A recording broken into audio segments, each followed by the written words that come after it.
Jadi kejadian yang sangat memprihatinkan tersebut adalah tewasnya ya Kasat Reskrim Polres Solok Selatan ya yang disebutkan ditembak oleh Kabak Ops Polres Solok Selatan Sumatera Barat ya.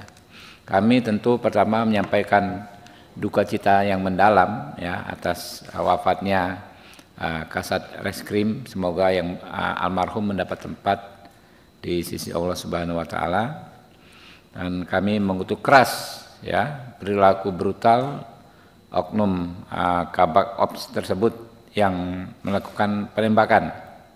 Kami meminta peristiwa ini diusut secara tuntas, baik kasus penembakan hingga tewasnya ya maupun kasus yang melatar belakangi terjadinya pertikaian ini.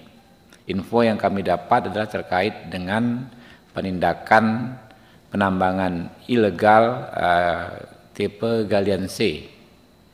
Ya. Ada ada latar belakang tersebut. Nah, harus diusut tuntas apakah pelaku ini ya membackingi tambang ilegal yang ditindak oleh almarhum Kasat Reskrim beserta jajarannya ya. Lalu kami juga mendapatkan video, nanti diputar ya, dikasih kawan-kawan. Kami juga menyayangkan ya standar yang diterapkan oleh Propam setempat. Kami lihat seorang yang jelas-jelas tersangka pelaku penembakan itu tidak diborgol ketika dibawa maupun ketika ada di ruangan, bahkan berjalan seolah-olah didampingi seperti halnya pejabat kepolisian. Ya, ini harus dievaluasi ya. Propamnya juga dievaluasi yang di situ. Ya, harusnya kan diborgol karena sudah melakukan tindakan yang sangat-sangat ekstrim. Karena itu ya, kami Komisi 3 DPR RI merencanakan hari Senin kami akan melakukan kunjungan spesifik ke Sumatera Barat ya. Apabila memungkinkan kami pengen ke lokasinya. Kalau saya cek tadi di Google jaraknya sekitar 100 km dari kota Padang ya, 2,5 jam mungkin bisa ditempuh. Dan berikutnya kami akan memanggil ya Kapolres, Kapolda dan Kadif Propam Mabes Polri ya, agar kasus-kasus seperti ini benar-benar bisa diusut secara tuntas dan juga jangan sampai terjadi lagi di kemudian hari. Mungkin itu dari saya sementara. Kalau ada pertanyaan dari rekan-rekan. Ya, Bos.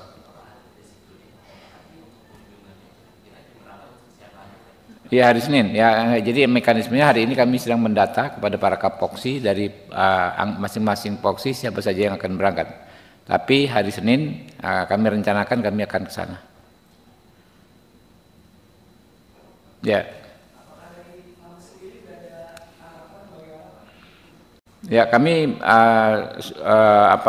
belum berkomunikasi secara resmi, tapi tadi pagi saya minta kepada Wakil Ketua Komisi 3 Pak Rano untuk berkomunikasi dengan pihak Mabes ya untuk memastikan kasus ini diusut secara tuntas.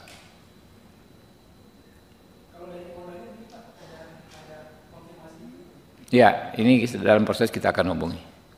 Yang jelaskan supaya clear, jelas kami mendapatkan informasi yang lengkap, detail dan jelas. Kami nggak bisa hanya melalui sambungan telepon. Kami harus berkunjung ke sana. Ya, Bro.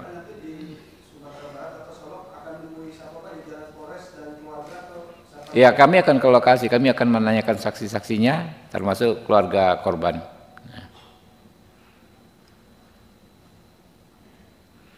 Oke, guys, yuk. Mas.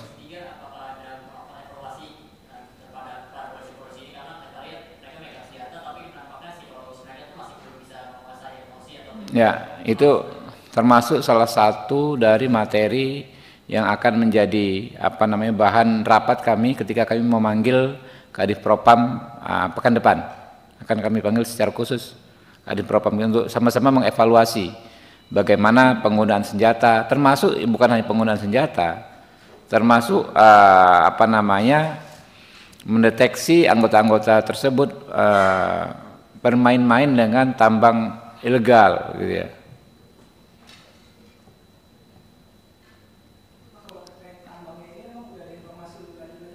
Ya itu dia, kita kan baru makanya kita mau ke sana, Bos, ya.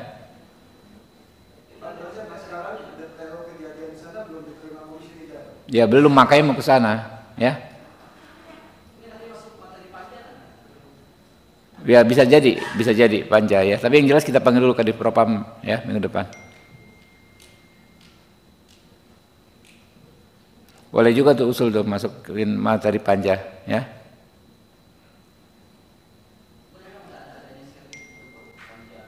Iya makanya ente usul kita tampung, Bos. Ini kejadian baru tadi pagi gitu loh, ya.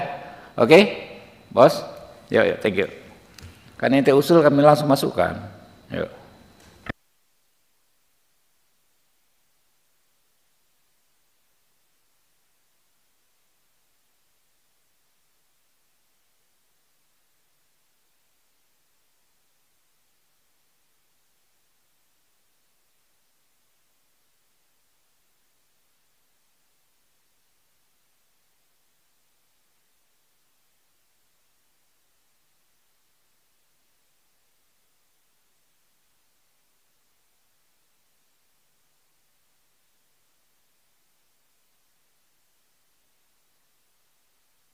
Putar videonya.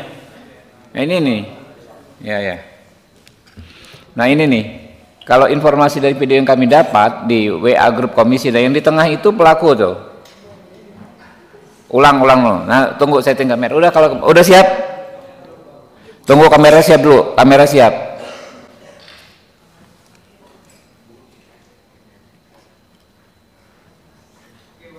Iya tuh. Ya dari video yang kami dapat di WA grup komisi 3, nah yang di tengah itu disebut adalah pelaku tuh. Ya, topi hitam tuh. Nah itu nggak diborgol kayak pejabat aja jalannya kan? Tuh.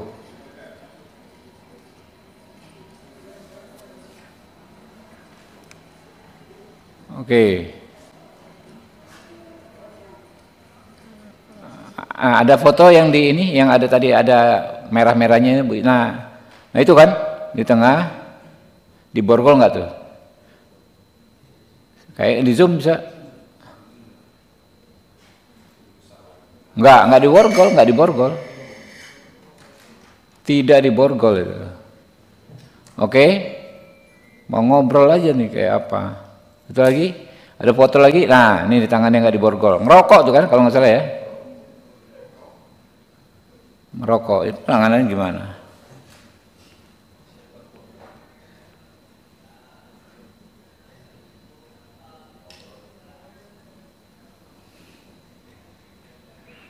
Ya.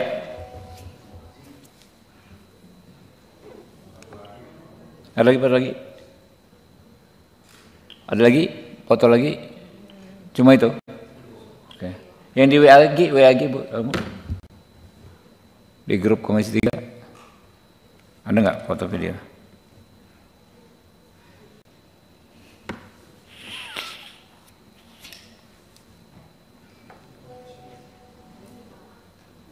Oh sama ya.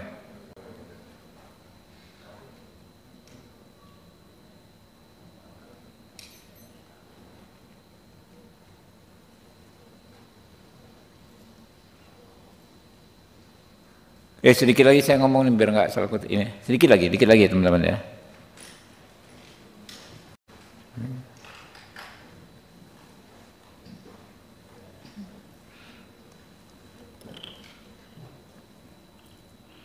Ya, ini kasus ini kan fenomena oknum ya. Kami yakin Pak Kapolri, Pak Listio Sigit bisa menertibkan anggotanya seperti ini.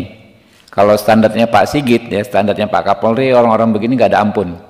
Pastilah ya akan diproses dengan tegas, akan ditindak dengan keras untuk menerima hukuman yang seberat-beratnya, baik dalam konteks pidana maupun dalam konteks etik ya. Jadi insya Allah ya kami percaya Pak Sigit bisa segera menyelesaikan masalah ini. Terima kasih. Oke guys, yuk, thank you ya. Nah, ini sekalian nih yang mau doorstop daripada gue dikejar-kejar kayak apaan gitu kan. Ada mau nanya apa aja coba kalau jawaban ini.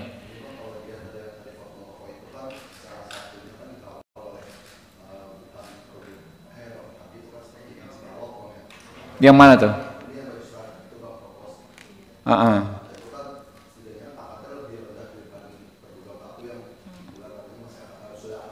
AKP Pak.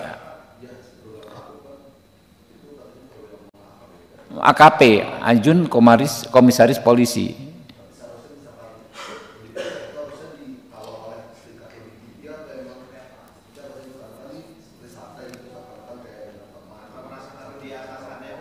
Ya mungkin saja, itu dia. Makanya siapapun sebetulnya kalau namanya tersangka kan ya harus ini apalagi pembunuhan ya, harusnya diborgol gitu loh. Ini bagian jadi apa ya Pak? Ini kan terlihat seolah-olah seperti ada kayak tidak sesuai dalam proses pemeriksaan ini. Apakah juga akan dilakukan oleh Komisi 3 terkait dengan tindakan-tindakan propam ini Pak?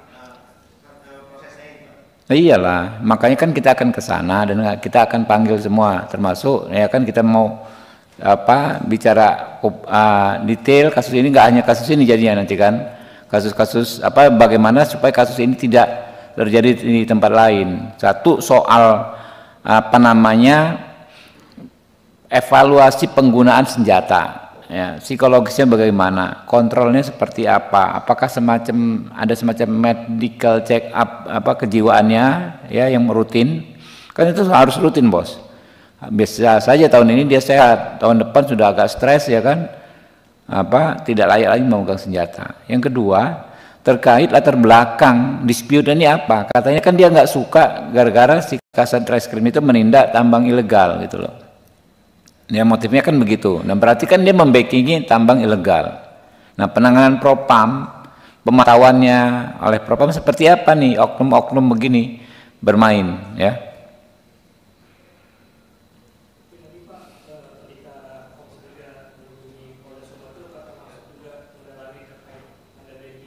Iyalah, itu yang saya baru sampaikan tadi bos. Waduh, ini sorry ya, saya mulainya terlalu awal tadi. Yang janjian dari pagi baru ini datang. Saya yang terlalu awal tadi karena kelaparan belum makan siang. Bisa ini enggak sih? Bisa dikasih sama yang teman punya ini enggak sih? Bisa kan? Biasalah. Sanger, sama-sama ngerti.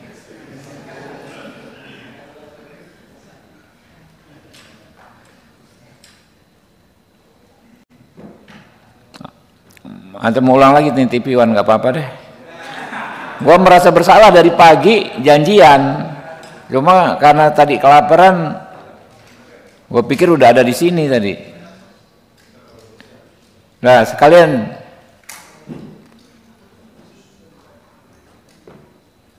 pokoknya ke depan ada yang penting begini bos, ya nggak teman-teman wartawan?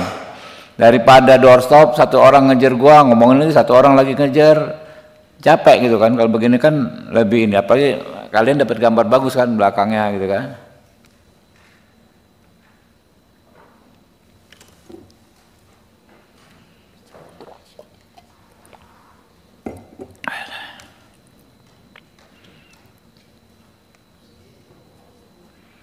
Itu santai banget, gila loh, kayak dia yang malah meriksa itu kan.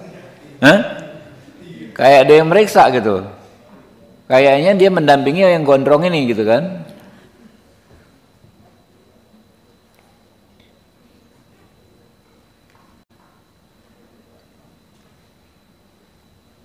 Dan jaketnya tuh harusnya disuruh buka ya kan, nggak tahu tuh jaket tuh ada apa di baliknya kan. Benar-benar. Kalau udah siap ngomong ya bro, TV One. Lu yang janjian, lu yang telat, nggak apa-apa, telatnya dikit, gua awalnya terlalu awal tadi.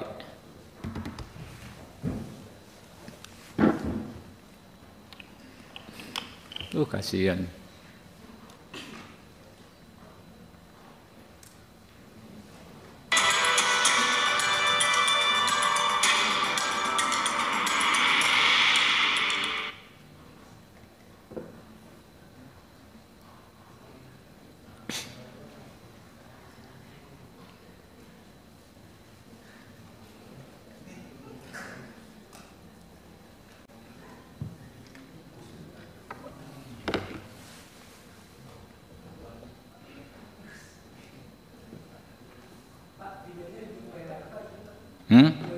Ya, putar lagi videonya, Mbak Ica.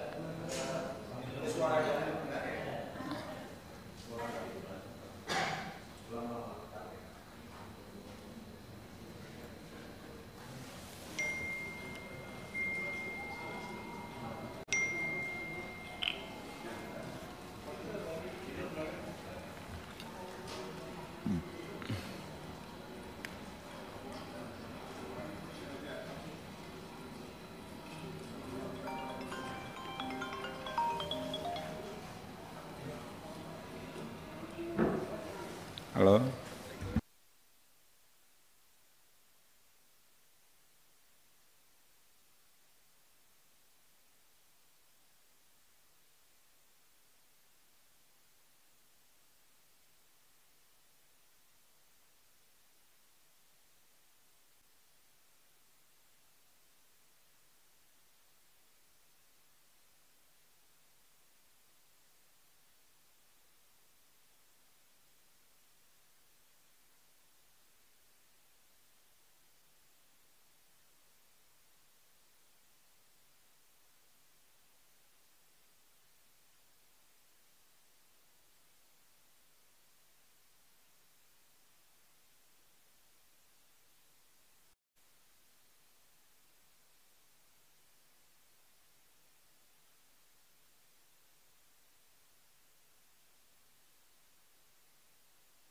Nggak apa-apa deh, nih teman-teman yang telat ada beberapa gue lihat. Ya, Bismillahirrahmanirrahim. Udah ya teman-teman ya, tipuan ya. Ya, Bismillahirrahmanirrahim. Assalamualaikum warahmatullahi wabarakatuh. Hari ini saya didampingi rekan-rekan fraksi kehormatan, fraksi mahasiswa ya, yang berkegiatan di DPR dari berbagai kampus seluruh Indonesia. Ya, kami ingin merespon terjadinya peristiwa yang amat memprihatinkan ya. Itu tewasnya Kasat Reskrim Polres Solo Selatan di Sumatera Barat yang disebut ditembak oleh Kabak Ops. Jadi oknum polisi menembak rekannya hingga tewas. Kami menyampaikan duka cita yang mendalam ya atas wafatnya almarhum, dan kami doakan agar mendapatkan tempat terbaik di sisi Allah Subhanahu wa taala. Ya, terhadap pelaku kami ingin hukum ditegakkan ya, agar ditindak tegas, dimintai pertanggungjawaban hukum baik dalam konteks pidana maupun dalam konteks disiplin dan kedinasan ya. Ada dua masalah hukum di sini kami, adalah yang pertama kasus penembakannya sendiri. Jelas-jelas itu saya duga pasti merupakan pembunuhan berencana ya, karena dia menggunakan pistol menembak. Sudah merencanakan untuk menembak. Saya menduga itu pembunuhan berencana, tapi nanti penyidik silahkan memprosesnya. Selain itu latar belakangnya dari informasi yang kami dapat adalah terkait ya, bahwa ada yang menyebutkan si pelaku ini tidak senang atas apa yang dilakukan Kasat Reskrim menindak tambang ilegal galian C. Nah, jadi dipertanyakan apakah pelaku ini membackingi tambang ilegal, sehingga ketika tambang ilegal tersebut ditindak orang ini marah ya. Nah, ini juga harus diusut tuntas. Dua hal, karena itu kami Komisi 3 DPR RI hari Senin yang akan datang akan ke Sumatera Barat ya. Nanti beberapa anggota yang akan ke sana saya kemungkinan akan memimpin langsung ya. Atau setidaknya nanti ada Pak Rano Alfat yang memimpin ke sana. Lalu kami hari Kamis setelah pilkada ya, kami akan memanggil Kapolda Sumatera Barat, Kapolres Solo Selatan, dan Kadif Propam Mabes Polri untuk membahas masalah ini. Ya memang masih spesifik masalah ini, tapi karena ada Pak Kadif Propam kami juga pengen tahu bagaimana pemantauan ya kelayakan anggota ini menggunakan senjata. Apakah ada mekanisme semacam medical check up-nya ya, dalam konteks kematangan kejiwaannya untuk memegang senjata yang dilakukan secara rutin tiap tahun, atau seperti apa ya, karena ini jangan sampai terulang lagi. Kami yakin dan percaya Bapak Kapolri kita ya tidak akan menoleransi, ya memberi toleransi terhadap pelaku seperti ini. Kalau standarnya Pak Sigit orang seperti ini pastilah akan dikenakan tindakan yang tegas, baik dalam konteks kedinasan maupun dalam konteks hukum. Jadi insya Allah masalah ini, fenomena oknum ini bisa selesai, tapi masalah latar belakangnya juga kami harapkan bisa segera selesai. Nah, ada yang kami pertanyakan dan sesalkan dari video yang kami dapat. Pagi tadi kami dapat dari WAG WhatsApp grup Komisi 3 ya, ada video bagaimana pelaku dengan santainya berjalan ketika dibawa mungkin menuju suatu tempat di lingkungan Polda Sumbar yang bisa diputar, nanti teman-teman lihat ya. Nah, saya kasih, dia berjalan tanpa dikawal, tanpa diborgol. Begitu di dalam ruangan terlihat sepertinya dia merokok dan menggunakan jaket, tidak pakai rompi tahanan, tidak diborgol. Ini propamnya bagaimana bekerja di sana? Standarnya seperti apa? Ini peristiwa yang sangat serius, membunuh orang dengan latar belakang dugaan dia membackingi tambang ilegal. Nah, harusnya seperti apa? Ini harus akan menjadi evaluasi bagi teman-teman yang di sana. Ya, mungkin itu ya teman-teman. Terima kasih. Billahi taufiq wal hidayah. Wassalamualaikum warahmatullahi wabarakatuh.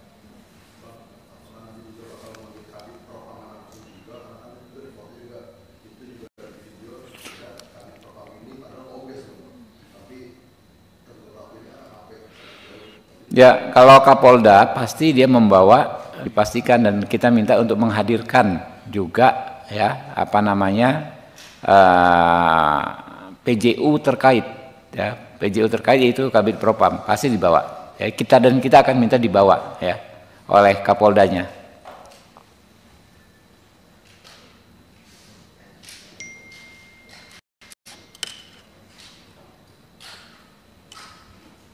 Oke ya teman-teman ya, makasih ya.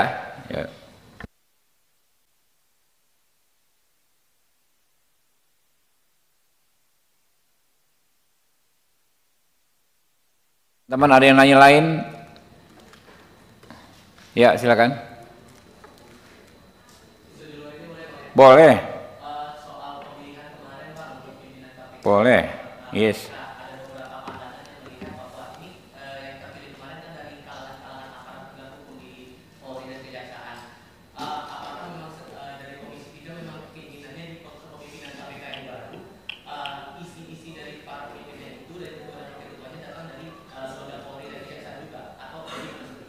Ya teman-teman, minta tolong tolong dicermati proses yang berlaku kemarin sejak awal, sejak minggu lalu kan. Ingat hari Jumat kayak begini saya konvers di sini ya. Kita mengundang kepada masyarakat untuk menyampaikan usulan ya, karena kami akan menggelar proses fit and proper secara terbuka dan transparan dengan beberapa hal yang merupakan evaluasi dari proses-proses sebelumnya. Kalau sebelumnya terlihat terkesan terburu-buru, satu orang hanya fit and proper 1 jam, kemarin kami kasih kesempatan 1,5 jam ya, 50% lebih lama daripada yang sebelumnya. Dan teman-teman semua mengelaborasi, kalau selama 4 hari itu dari pagi sampai malam kawan-kawan lihat ya, semua anggota, bukan hanya perwakilan partai, perwakilan proksi, menanyakan ya, menginterview ya, mengkritik, memberikan pertanyaan-pertanyaan menohok kepada para calon ya. Dan pada akhirnya ketika pemilihan kita tidak menggunakan mekanisme musyawarah paket, enggak, kita serahkan kepada anggota per individu untuk memilih masing-masing. Maka ketika dipilih oleh masing-masing individu, one man one vote kemarin itu kan, anggota Komisi 3, hasilnya ya seperti itu. Jadi kalau Anda tanyakan saya kepada Ketua Komisi 3 ya, saya nggak akan bisa menjawab. Isi kepala orang kan beda-beda ya. Saya nggak bisa ini mewakili kawan-kawan saya, karena kan ketua kalau di DPR ini kan hanya pengatur lalu lintas pembicaraan ya, lalu lintas pembicaraan dalam rapat. Jadi saya ini sama kedudukannya dengan rekan-rekan anggota Komisi 3. Dan proses kemarin kan pemilihannya berlangsung tertutup. Saya dengan rekan partai saya saja mungkin bisa berbeda ya. Tapi ketika diakumulasi ya seperti itulah hasilnya. Karena masih ada beda pandangan dari beberapa kalangan, terutama dari aktivis dan pakar hukum soal hasil dari kemarin itu, Bang. Jadi apa yang diharapkan oleh Komisi 3 DPR dengan para pimpinan-pimpinan baru KPK berikutnya ini agar yang pandangan-pandangan skeptis itu bisa terbantu? Ya, saya memberikan kesempatan yang amat luas kan. Ada nggak teman-teman itu hadir kemarin? Kan hampir dari pagi sampai malam, ada nggak hadir ke sini? Karena sudah kita kasih kesempatan, sampaikan aspirasi kalian, bisa tertulis, bisa hadir langsung, gitu kan? Yang datang ke sini kan ini teman-teman mahasiswa ini, ya teman-teman kasih pertanyaan, kita tanyain, gitu kan? Kasih ini kita tanyain, nah mereka nggak datang kok, gitu kan? Ya jadi nggak bisa kami, ya apa namanya mengakomodir keinginan semua orang, gitu loh. Prosesnya telat kalau sekarang baru menyampaikan, sudah kami pilih kok. Kemarin waktu kami buka nggak ada kok yang minta RDPU memberikan ini, nggak ada sama sekali, kami cek tidak ada. Ya inilah hasilnya. Jadi prosesnya itu sudah berlangsung secara sangat apa namanya transparan dan kita sangat mengakomodir aspirasi publik gitu loh. Kalau masih memang belum puas ya bagaimana? Itulah adanya gitu loh. What can I say gitu loh. Ya. Oke ya teman-teman, ada lagi yuk.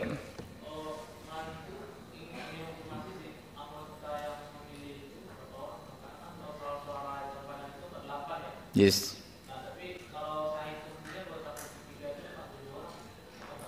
Enggak, waktu kemarin kan 48 ya. Iya, karena ada partai-partai yang sebelum pemilihan memang tidak memasukkan kuota maksimal, kan dari paling maksimal kan di semua komisi itu 48. Jadi begitu dia masih ada cadangan 1 kursi.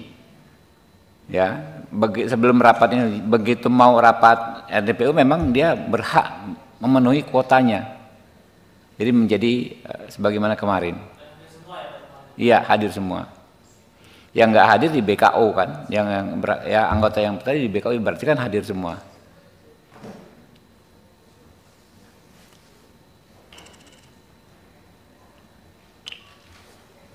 Udah ya teman-teman ya, yuk kasih ya.